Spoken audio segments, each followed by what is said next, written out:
LFA 120. LFA 120 takes place this Friday night, and we'll have in the main event a women's flyweight champion. Title right now is vacant, so they will fight for the vacant LFA women's flyweight champion. Card takes place with 11 professional fights and 8 amateur fights. Out of the 22 professional fighters, 6 of them are making their professional debut. 6 others have 3 fights or less. The guys with the professional experience are definitely at the top of the card. There is 4 specific fights we are going to talk about today. The first one is Royce White versus Daquan Buckley. Royce White, a 30-year-old former NBA player, 6 feet 8 inches tall, left the NBA in 2016, played for the Big Three Basketball League with Ice Cube. In 2019, the same year, he decided to transition to MMA and start his mixed martial arts career. He's going up against Daquan Buckley, who is 1-1 as an amateur, making his professional debut, same as White. His last fight being in April of 2017. He is 25 years old, 5 foot 10 inches tall, former fullback and running back at the University of Temple a few years ago. So we got a former NBA player going against former college football player. This guy started his amateur career 2017, 4 years ago, when he was 21 years old. White just now starting his career at, 28, 29? So, but then again, 6'8" versus 5'10". This guy's got fucking 10 inches on him. It's insane. Royce White, very excited to see Royce White's professional mixed martial arts debut. Just wanted to give a quick shout out to Royce White and Daquan Buckley. Daquan, however you say his name. Excuse me. Shout out to Royce White. Tony Laramie versus Tyrus White is also on this card. Laramie is the brother of UFC's TJ Laramie. Tony comes in 22 years old, 5-2, number 1 ranked flyweight in Canada. 3 out of 5 of his wins via knockout. Last 2 opponents combined for a record of 26-16. So he's 5-2, but he's fighting vets in his last 2 fights, big-time vets. Tyrus White is 24 years old, 2nd ranked flyweight in Wisconsin, but he's the 114th ranked flyweight in the United States. He's 4-0 with the opponent's combined record of 7-25. So if you ask me, Tony Laramie's getting a little layup right here, a little quick, layup, get a quick win. Keep your momentum going. He's a rising prospect. You want to do that for guys. This guy White, 24 years old, 4 fights.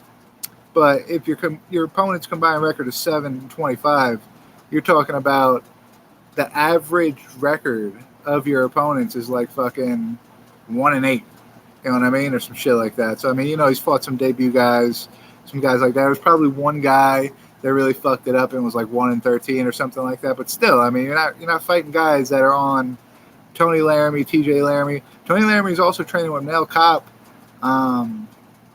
Somebody else I just seen, Cody Stanman and Manel Kopp for his last fight. So he's training with UFC caliber guys. His brother's in the UFC. I think that's going to be a walk for Tony Laramie, if you ask me. Bruno Assis versus Jalen Fuller is going to be the co-main event, I believe. Assis is 11-5, number 3 ranked middleweight in Florida, number 28th ranked middleweight in the United States. 8 out of 11 of his wins are via submission. 4 out of 5 of his losses via knockout. He's fought all top-level opponents. None of his opponents are, below 500. He's been fighting guys that are vets of the sport for probably the past 5, 6 fights, 7 fights. He's going up against 5-0 Jalen Fuller, who's the number 1 welterweight in New Mexico, the number 180 welterweight in the United States. So fighting up a weight class, I believe, against Bruno Assis. 3 wins by knockout, 1 win by submission. Only fought one walkover, I believe. Everybody else had pretty decent record. Gabe Rodriguez, who was 0-4.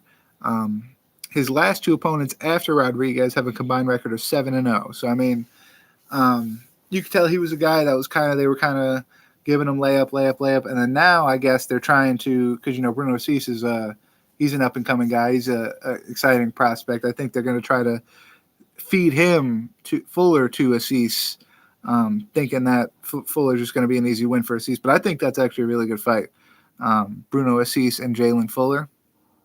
Main event, most exciting fight in the card by hands down. Myra Cantuaria versus J. Horth Wessels. Wessels is the number 2 ranked pound for pound women's fighter.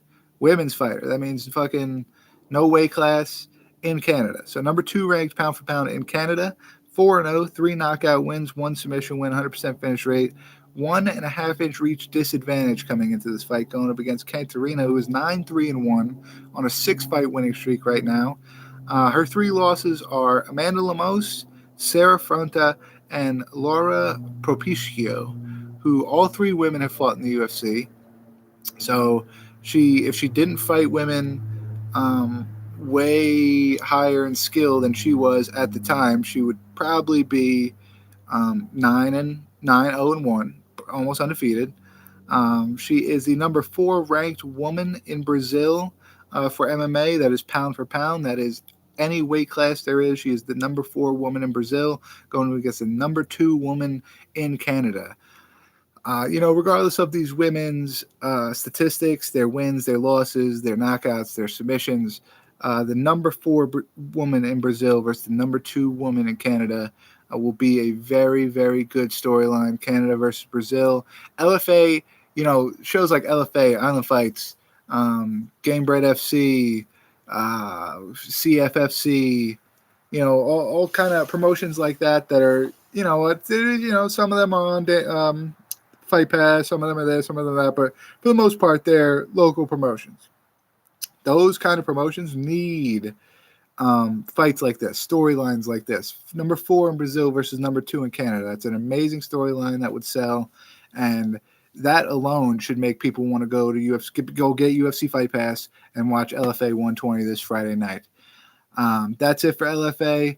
How back at me next Tuesday. We'll be previewing the UFC card, probably another local promotion. I'm going to do that. I'm going to make that a staple of this channel to not only preview the UFC cards, but also preview, a Bellator or an LFA or an Island Fights or a one of the cards, something that I would consider a local promotion. I guess Bellator is not a local promotion, but you like Bellator. If there's nothing else, there's no fucking local shit to cover. I'm going to cover Bellator too. But until next time, we'll see you. Stay barbecued. You guys know what it is. The fuck.